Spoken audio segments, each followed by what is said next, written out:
men are talking about when women that make bad choices are unwilling to take any accountability. This is such a good example because she's upset at her ex-boyfriend who lured her out of her good marriage for cheating on her. When, correct me if I'm wrong, you did the same exact thing to your ex-husband. Maybe there's some nuances here. Maybe she didn't get physical with her ex-boyfriend when she was still in the marriage with her husband. But you were, at the very least, emotionally cheating on him. Because if you weren't, you wouldn't have been able to be lured. So one, you did the same exact thing to a man that you are now trying to gain sympathy from a man doing to you. Two, we all know that there's a double standard here because if a man came on here telling the same story, there would be 0, 0, 0 sympathy. And three, this is as old as a story as it gets. You thought the grass would be greener and it wasn't. That's on you. That is completely all 100% your fault. And I don't think there's any greater ending. Like the real winner here is obviously the ex-husband.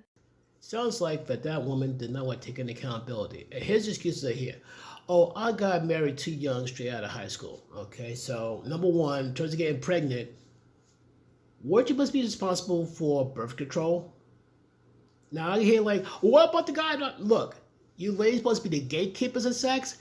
You're supposed to be super responsible for birth control. I don't care if the guy said, well, I don't feel comfortable with it. Ladies, you better lock it down good. Either A, you better like use a condom or something.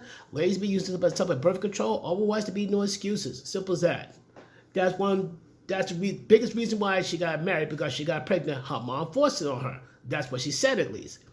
And they were mad, crazy in love, etc., etc. Okay, cool. And things were great when he was working harder on that. He would provide a life for her. Keywords were things were great. And she said she doesn't understand the concept of vows.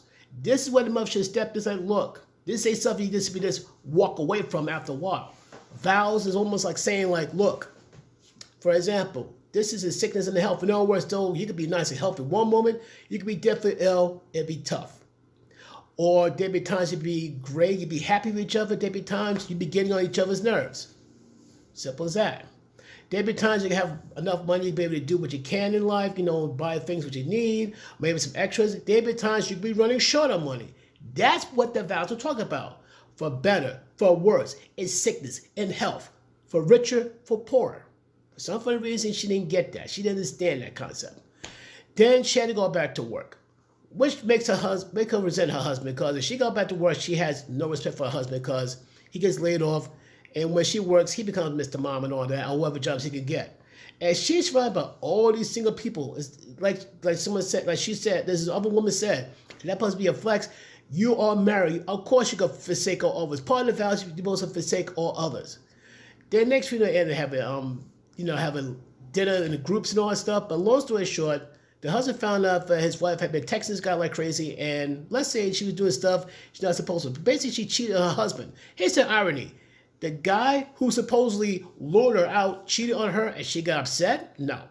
For starters, ladies, you don't get lured out. You already checked out a while ago and said, you know what? I'm going to check for greener pastures or see if the grass is greener on the side, except for one thing, though. The grass is greener where you water it. I'm sick and tired of women thinking like, oh, I could do better with him. Really?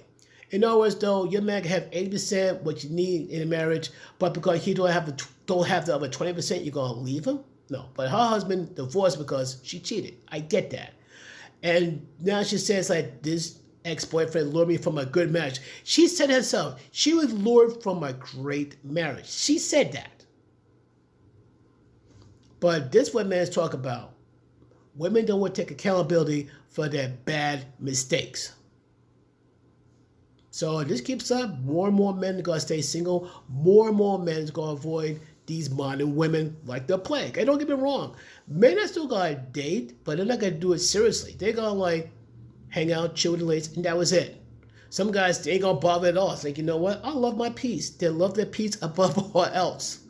And you got other men who are going to work extra hard to find a traditional woman, which I think is sad because their great-grandfathers didn't work that hard. Or they might say, get their passport, find a good traditional woman. He would bring her back home. Or he going to say, you know what, I'm going to pack my bags, go to another country where traditionalism is a normal thing.